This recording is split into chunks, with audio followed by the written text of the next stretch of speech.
नमस्कार, मैं डॉक्टर प्रज्ञा शर्मा। आपका स्वागत है मेरे YouTube चैनल पे। आज हम समास पढ़ना आरंभ करेंगे। सबसे पहले देखते हैं परिभाषा।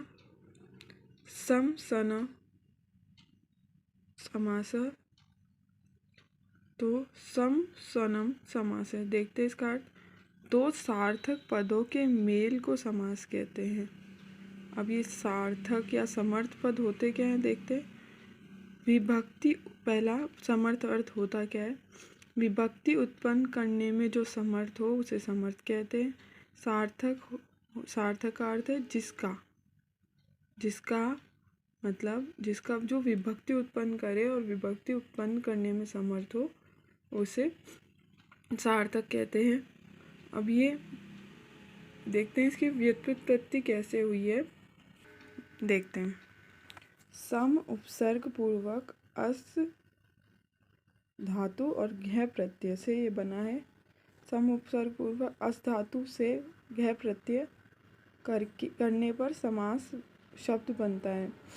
सम में मैं और ये हट जाता है, अस का आ परिवर्तन हो जाता है और घ का ये सिद्धि होकर समास बनता है। रह जाता है ना घ का।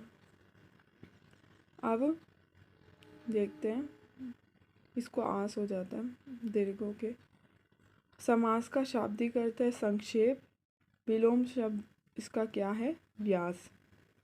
और जो इसका पद है, जैसे पद जो बोलते हैं पद, इसको कहते हैं पदार्थ। ठीक है, इसको पदार्थ भी कहते हैं। अब देखिए आगे।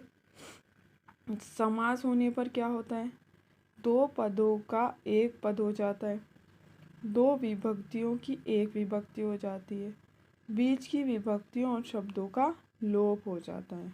इसके पॉइंट्स हैं, देखिए क्या होता है समास होने पर। दो पदों का एक पद हो जाता है, दो पद होते हैं, इसमें विग्रह होने पर उसका एक पद हो जाता है। दो विभक्तियों की भी एक विभक्ति हो जाती है, बीच की विभक्ति और शब्दों का लोप हो जाता है। मतलब जो भी विभक्तियाँ बीच में है जो उनका लोप हो जाता है, और दो विभक्ति एक विभक्ति। जब हम इसका विच्छेद करेंगे और समास बनाएंगे तो हम देखेंगे इसको। देखिए, समास में दो पद होते हैं।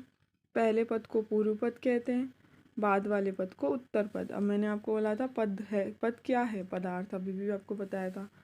संस्कृत में समास 5 होते हैं। मुख्य रूप से समास 4 होते हैं, लेकिन हमारे संस्कृत में 5 होते हैं। देखिए कैसे। अवयवी भाव समास, तत्पुरुष समास। तत्पुरुष का उदाहरण है कर्मधारय, कर्मधारय का उदाहरण है द्विगु। इसके पश्चात द्वंद्व, बहुव्रीहि। यहाँ पर हमारे समास खत्म होने चाहिए, लेकिन संस्कृत में केवल समास को भी गिना जाता है। अतः इस प्रकार ये 5 समान हो गए। अब मैंने समास हो गए, मैंने इसको एक सारणी के रूप में भी बताया, आपको दिखाती हूँ। देखिए, अवयवी भाव समास, प्रथम मतलब पूर्व पद प्रधान जिसका होता है।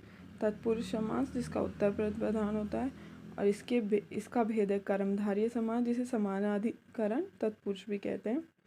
इसमें दोनों पदों का एक पद एक ही विभक्ति हो जाती है, तीसरा अर्थ निकलता है जिसका। द्विगु समास में प्रथम पद संख्यावाची, ये कर्मधारय का उदाहरण हो गया। हमारा पहला हो गया, दूसरा हो गया, इसके दो द्विगु और कर्मधारय उदाहरण हो गया। अब इसके बाद शायद तीसरा बहुव्रीहि समास, जिसका अन्य पद प्रधान होता है। द्वंद्व समास, दोनों पदों जिसके प्रधान होते हैं और जिसके बीच में च लगता है। और केवल समास जो हमने बताया था, ये 5वां समास है। अब इससे सबसे पहले देखते हैं हमारा अवयवी भाव समास। प्राय पूर्व पद प्रधान होने पर अवयवी भाव समास होता है, अर्थात पहला पद मुख्य है और यह अवयवी होता है। अर्थात देखिए, अवयवी भाव समास से युक्त पद प्राय नपुंसकलिंग में रहता है। मतलब ये लिंग कौन सा चलेगा, हमेशा नपुंसकलिंग चलेगा। और इसके नाम से ही आपको पता चल रहा है, जिसका प्रथम पद यानी प्रधान होता है और प्रथम पद अव्यय होता है। अव्यय क्या है, कैसे, हम इसको अभी पढ़ते हैं। जो व्यय नहीं किए जाते उन्हें अव्यय कहते हैं। हम डिटेल में भी इनको पढ़ेंगे। जिनका विच्छेद नहीं हो सकता, जिन्हें बांटा नहीं जा सकता, वो अव्यय है।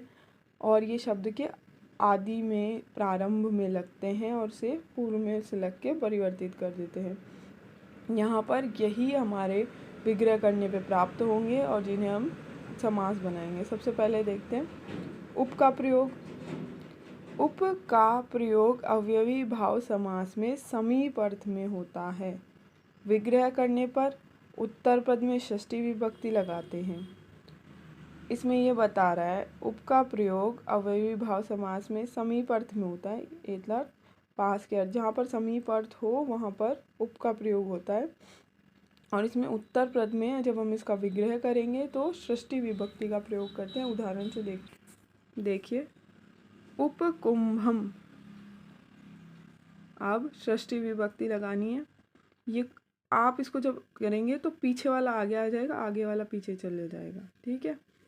इसका अर्थ मैंने बताया था समीप के अर्थ में होता है उप का प्रयोग। तो कुंभस्य समीपम, उपगंगम गंगाया समीपम, उपहरेः समीपम, उपराज्यम राज्यस्य समीपम। इस प्रकार षष्ठी विभक्ति लग के ये परिवर्तित होगा और पीछे उप का जहाँ पे प्रयोग होगा समीप अर्थ में होगा।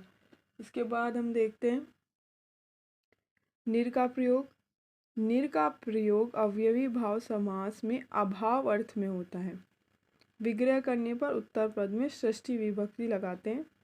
देखिए इसका प्रयोग किस में होता है, अभाव अर्थ में। तो वही इसका विग्रह करेंगे तब हम अभाव डालेंगे और षष्ठी विभक्ति जैसे प्रारंभ षष्ठी विभक्ति आई। निर्जनम, निर्वनम, निर्शिकम, निर्धनम, निर्जनम। देखिए जलस्य अभाव, वनस्य अभाव, मक्षिकाणाम अभाव, धनस्य अभाव, निर्जनस्य जनानाम, ये विभक्ति है अभाव, ठीक है। इस प्रकार हमारा निर का बना। निर्बलम, बलस्य अभाव। अब देखते हैं अनु का। अनु का प्रयोग योग्यता के अर्थ में होता है। अवयवी भाव समास में पश्चात अर्थ में भी होता है इसका प्रयोग। विग्रह करने में उत्तर पद में वही षष्ठी विभक्ति लगती है।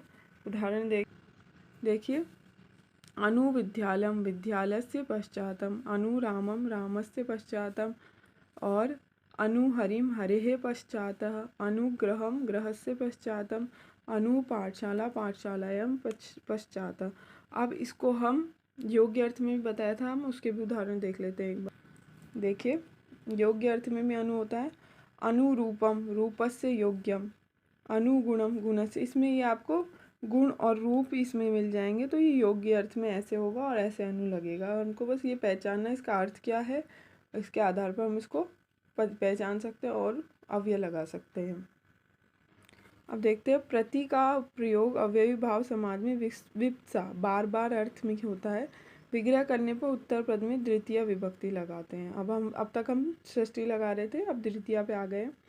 प्रतिदिनम विप्सा 2 बार, दिनम दिनम प्रति, प्रत्येक्यम एकम एकम प्रति, प्रतिक्षणम प्रणम क्षणम प्रति, प्रतिरूपम रूपम रूपम प्रति, प्रतिवारम वारम वारम प्रति। इस प्रकार प्रति का बनेगा। इसमें आपको कुछ ज़्यादा करना ही नहीं है, आपका अपने आप सिद्ध हो जाएगा।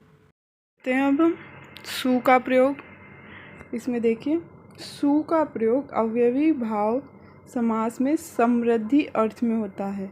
विग्रह करते समय उत्तर पद में षष्ठी विभक्ति हमारी, देखिए अभी तक सभी में षष्ठी विभक्ति आई थी, प्रति में सिर्फ हम देखेंगे विप्सार्थ में हुआ था जिसका विग्रह करने समय द्वितीय विभक्ति आई। बाकी सब में षष्ठी विभक्ति अभी आई है। देखते हैं इसमें। देखिए समुद्रम मैंने आपको बताया ही था, उल्टा हो जाएगा।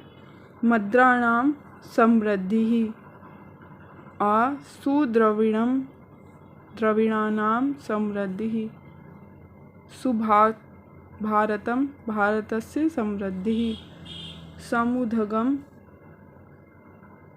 मगधानाम समृद्धि। ऐसे ही अब आगे बढ़ते हैं। दुर का प्रयोग। दुर का प्रयोग अवयवी भाव समास में वृद्धि अर्थ में होता है, अर्थात पतन के अर्थ में। विग्रह करने पर उत्तर पद में वही षष्ठी विभक्ति का प्रयोग होता है। दुर मगधम मगधानाम वृद्धि, दुर यवनम यवनानाम वृद्धि, दुर द्रविणम द्रविणानाम वृद्धि। आगे देखते हैं अब स का प्रयोग। स का प्रयोग अवयवी भाव समास में सहित अर्थ में होता है। विग्रह करने पर समय इसमें उत्तर पद में तृतीय विभक्ति का प्रयोग करते हैं। एक तो हमारा प्रति में द्वितीय था, अब इसमें तृतीय आ गया। देखते हैं आगे। देखिए, स चक्रम चक्रेण सहितम, स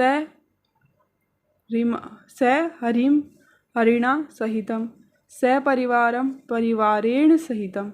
ठीक है, षष्ठी विभक्ति। अब आगे देखते हैं यथा का प्रयोग। यथा का प्रयोग अवयवी भाव समास में अनतिक्रम्य अर्थ में होता है। उत्तर पद में द्वितीया विभक्ति, प्रति में द्वितीया, स में तृतीया, यथा में तृतीया, बाकी सब में षष्ठी। उदाहरण देखते हैं। यथा शक्ति शक्तिम अनतिक्रम्य, यथा बलम बलम अनतिक्रम्य, यथा योग्यम योग्यताम अनतिक्रम्य, यथा धर्मम अधर्म अधर्म अनतिक्रम्य। अब देखते हैं स का प्रयोग अव्ययी भाव समास में सादृश्य अर्थ में भी होता है, सहितम अर्थ में भी होता है, सादृश्य अर्थ में भी होता है। देखिए, विग्रह करते समय उत्तर पद में षष्ठी विभक्ति लगाते हैं। देखिए क्या होता है। स हरिम हरि के हरे सादृश्यम, स रामम रामस्य सादृश्यम, रामेण भी हो सकता है। आगे देखते हैं। अब आपको मुख्य मुख्य अवयव बता दिया। अब इसके दो ऐसे सूत्र हैं जो बताते हैं, एक तो कि संख्या हो तब क्या करना चाहिए हमें, और यदि हमारे नदी शब्द नदी का कोई भी आए तो क्या करना चाहिए। देखते हैं हम इसको। अवयवी भाव समास में यदि पहला पद संख्यावाची हो, दूसरा पद वंशवाची, पहला पद संख्यावाची होगा तो द्विगु समास भी हो सकता है, तो इस चीज़ का ध्यान रखिए। दूसरा पद वंशवाची हो वहाँ अवयवी भाव समास होता है। देखिए, द्वि मुनिम द्वयो मुनयो समाहार, दो मुनियों का समूह। त्रिमुनिम त्रयाणाम मुनियाराम समार है। द्विपतिम द्वयो पितरो समारा, इसलिए दोनों में शब्द में षष्ठी विभक्ति लगाकर समाहार लगाते हैं। देखिए, द्वयो मनयो, दोनों में षष्ठी विभक्ति, त्रयाणाम मुनिनाम, दोनों में षष्ठी द्वयो लगा के समाहार लगा दिया। आगे देखते हैं। यदि पहला पद संख्यावाची हो, ठीक है, और दूसरा शब्द नदीवाची हो तो अवयवी भाव समास होता है। देखिए किस प्रकार होता है। पहला शब्द द्वि यमुनम यमुना, द्वयो यमुनायो समाहारे, त्रि नदीम त्रयाणाम नदीनाम समाहारे, त्रिवेणीम त्रयाणाम वेणीनाम समाहारे। इस प्रकार हमारा ये अवयवी भाव समास होता है। इसको मैं आपको इसके जस्ट बाद में डालती हूँ, एक वीडियो डालूंगी जिसमें आप जैसे यथा उसको एक सारणी में आपको ये पूरा अवयवी भाव समास डाल दूंगी। इससे आपको 5 मिनट की वीडियो में आपको सब कुछ समझ में आएगा।